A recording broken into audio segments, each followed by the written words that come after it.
दोस्तों, जब भी कोई इंसान पैसा कमाना स्टार्ट करता है और उसको फर्स्ट सैलरी मिलती है तो उसके घर वाले, उसके पड़ोसी सब उसे यही एडवाइस देना शुरू कर देते हैं कि बेटा पैसे का ढंग से यूज करना, सेव करना, ताकि जब तुम 60 साल के हो जाओगे तो रिटायरमेंट के टाइम पर तुम्हारे पास पैसे रहे। अब एक बेचारा इंसान जिसने अभी अभी पैसा कमाना स्टार्ट किया है, सालों से उसे सैलरी का इंतजार था ताकि वो नया फोन ले सके, नई बाइक ले सके, उसके भी बैंक अकाउंट में पैसे हो और घर वालों से पैसा मांगने की नौबत ना आए। यह सारे सपने लिए जस्ट अभी अभी जॉब करना स्टार्ट करता है और उस पर दुनिया भर का प्रेशर आ जाता है, जिससे वह कंफ्यूज हो जाता है कि पैसा कैसे सेव करूं, इन्वेस्ट कैसे करूं, रिटायरमेंट कब लूं।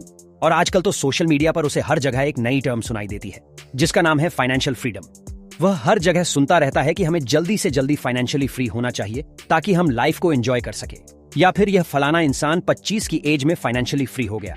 और यह सुनते सुनते वह परेशान हो जाता है कि करूं तो आखिर करूं क्या। रिटायरमेंट के लिए 60 साल का वेट करें या फिर जल्दी से जल्दी फाइनेंशियल फ्रीडम को अचीव करें। और आखिर यह फाइनेंशियल फ्रीडम किस भला का नाम है और इसे अचीव करना है तो कैसे करें।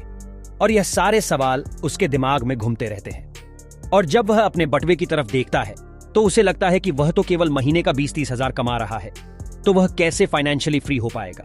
तो दोस्तों, अगर आपके मन में भी ये सारे सवाल है तो डोंट वरी, इन सारे सवालों के जवाब आपको आज की इस वीडियो में मिलने वाले हैं। आज आपकी एज चाहे कुछ भी हो, चाहे आप अभी स्टूडेंट हो या फिर आपने जस्ट अभी अभी पैसा कमाना स्टार्ट किया हो, या फिर आप सालों से पैसा कमा रहे हो, बट कब रिटायर होना है, कब फाइनेंशियली फ्री होना है, इसका कुछ आता पता नहीं है।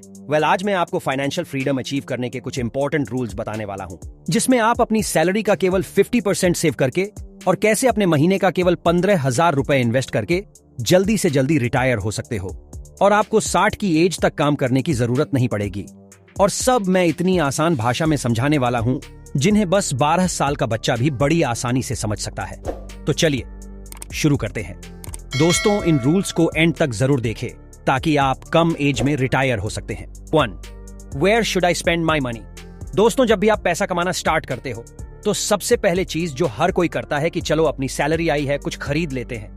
नया आईफोन, नया लैपटॉप, नई बाइक, यह सब आपको खरीदने का मन करता है, बट आप हमेशा अपनी सैलरी, अपनी इनकम की तरफ देखते हो और सोचते हो कि इसे खरीदूं या फिर नहीं, या फिर पैसा सेव करूं या इन्वेस्ट करूं। जब भी आप कोई चीज खरीदने का सोचो तो आप अपने आप से यह क्वेश्चन पूछो कि आप उस चीज को 2 बार खरीद सकते हो या फिर नहीं। अगर आप उस चीज को 2 बार कैश में नहीं खरीद सकते हो तो उसे मत खरीदो। अब आप सोच रहे होंगे कि यह क्या है। एक आईफोन 1 से 1.5 लाख रुपए का आता है, मैं एक ही खरीद लूं वही मेरे लिए बड़ी बात है। 2 बार उसे कैश में खरीदना कैसे पॉसिबल है? अगर ऐसा है कि आप उस आईफोन को 2 बार नहीं खरीद सकते हो तो वह आपको नहीं खरीदना चाहिए, क्योंकि हम लोग जब अपनी लाइफस्टाइल को एक बार बढ़ा देते हैं तो उसे कम करना मुश्किल हो जाता है। इसे मैं आपको एक एग्जाम्पल देकर समझाता हूं। आप मुझे कमेंट में बताना कि आज से 10 साल पहले आप कौन सा फोन यूज करते थे और उसकी प्राइस क्या होती होगी। तो मैं आपको गारंटी के साथ बता सकता हूं कि आज से 10 साल पहले आपने 10,000 रुपए से ऊपर का फोन शायद ही खरीदा होगा।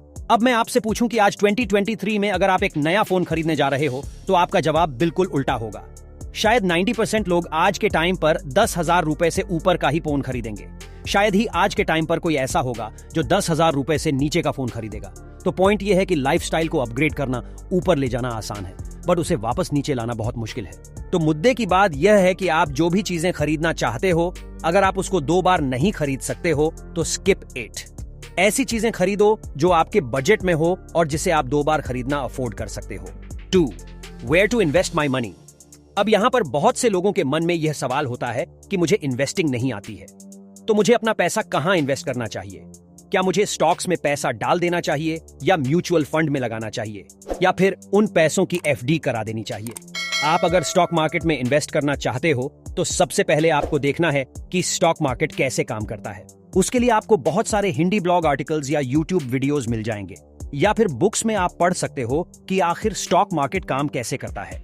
बट अगर आपको कोई स्टॉक मार्केट की नॉलेज नहीं है तो आपको अपना पैसा म्यूचुअल फंड में या फिर इंडेक्स फंड में इन्वेस्ट कर देना चाहिए, क्योंकि वहां आपको कोई पर्टिकुलर स्टॉक की नॉलेज होना जरूरी नहीं है।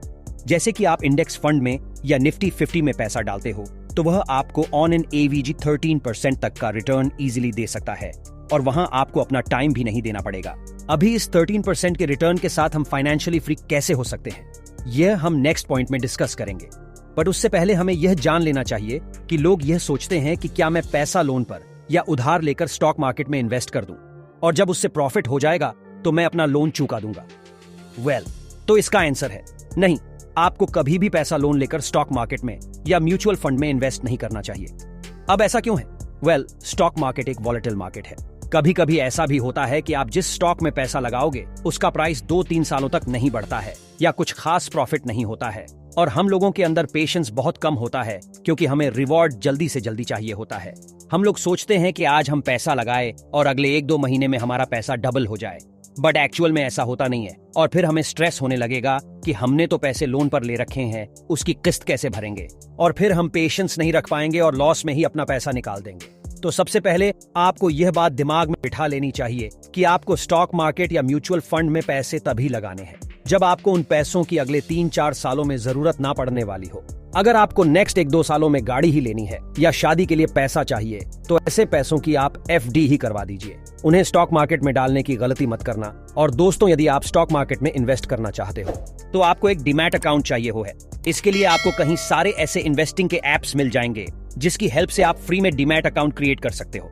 अब दोस्तों, एक और पॉइंट ये आता है कि चलो हम अगले 2-3 सालों में हमें किसी भी पैसों की जरूरत नहीं है, तो क्या हम स्टॉक मार्केट में पैसा लगा दें?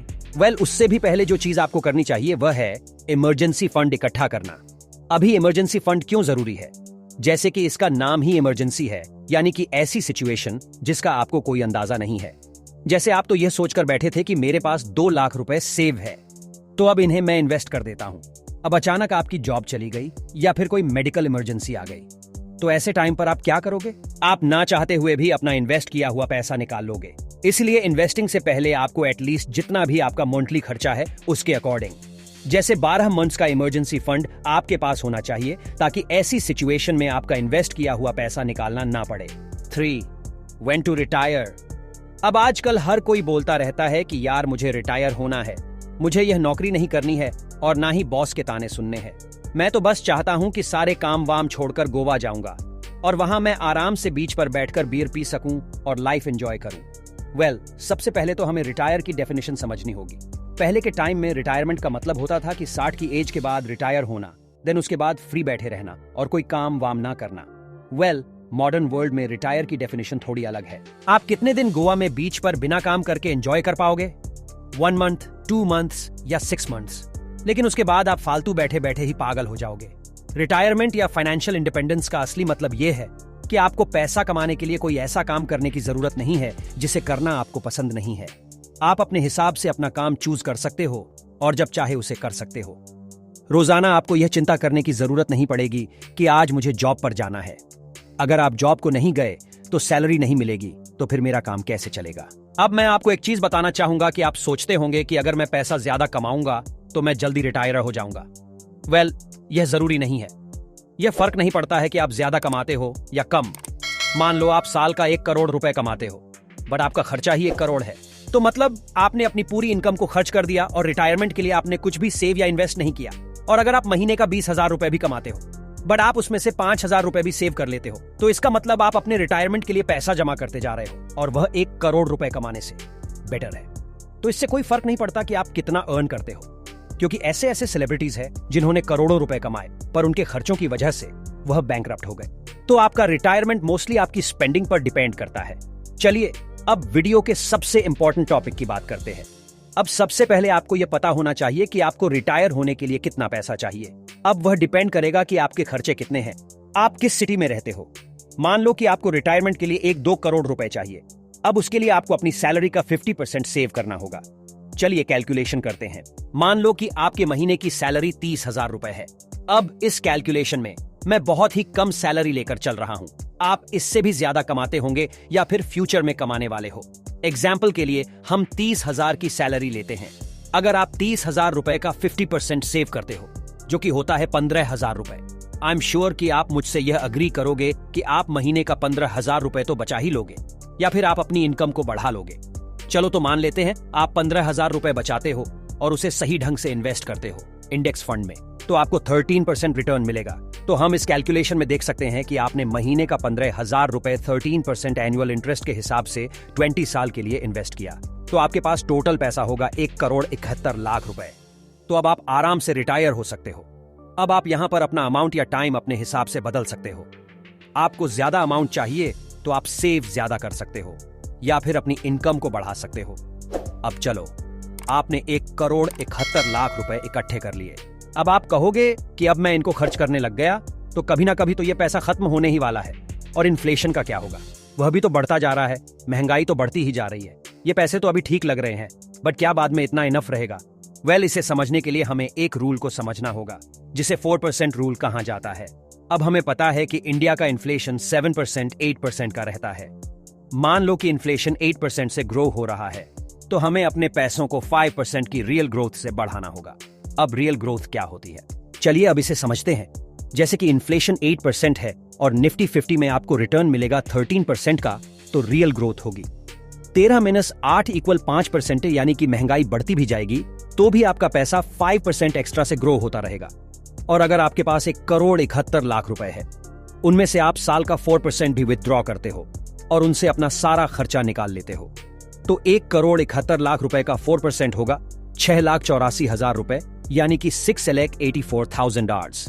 तो महीने का हुआ 57,000 रुपए, यानी कि देखा जाए तो आपके टोटल फंड से अगर महीने का 4% भी विथड्रॉ करते हो, यानी महीने में आप 57,000 रुपए भी खर्च कर देते हो, तो आपका पैसा कभी खत्म नहीं होने वाला है, क्योंकि आपकी इन्वेस्टमेंट अमाउंट से आपको 5% की रियल ग्रोथ मिल रही है। तो अगर आप 4% भी खर्चा करते जाओगे तो हमेशा 1% आपके पास एक्स्ट्रा ही बचेगा, जिससे कि आपका पैसा कभी भी खत्म नहीं होने वाला है। तो अगर आप 50% हर महीने का सेव करके इन्वेस्ट करते रहते हो, तो आप कुछ ही सालों में रिटायर हो सकते हो। उसके बाद आप जो चाहे वैसा काम करो, जब चाहे तब काम करो, तब आपको कोई ऐसा काम करने की जरूरत नहीं पड़ेगी जो आपको बिल्कुल भी पसंद नहीं है। तो दोस्तों, आपको रिटायर होने के लिए सबसे पहले अपने खर्चों को देखना है कि आप कहां पर अपने पैसों को खर्च कर रहे हो, और उसके बाद आपको अपने पैसों को इन्वेस्ट करना है। आप चाहो तो स्टॉक मार्केट, म्यूचुअल फंड या इंडेक्स फंड में अपनी चॉइस के हिसाब से इन्वेस्ट कर सकते हो। उसके बाद आप अपनी सैलरी का 50% सेव करके उन्हें सही जगह पर इन्वेस्ट करके और 4% रूल का यूज करके जल्दी से जल्दी रिटायर हो सकते हो। तो दोस्तों, अगर आप लोगों ने इस वीडियो को एंड तक देखा है तो आपको पावर ऑफ कंपाउंडिंग के बारे में भी पता होना चाहिए। तो जो आपके सामने स्क्रीन पर जो वीडियो आ रही है, इस वीडियो पर क्लिक करो और पावर ऑफ कंपाउंडिंग के बारे में सीखो। तो मैं आपको वहीं मिलूंगा।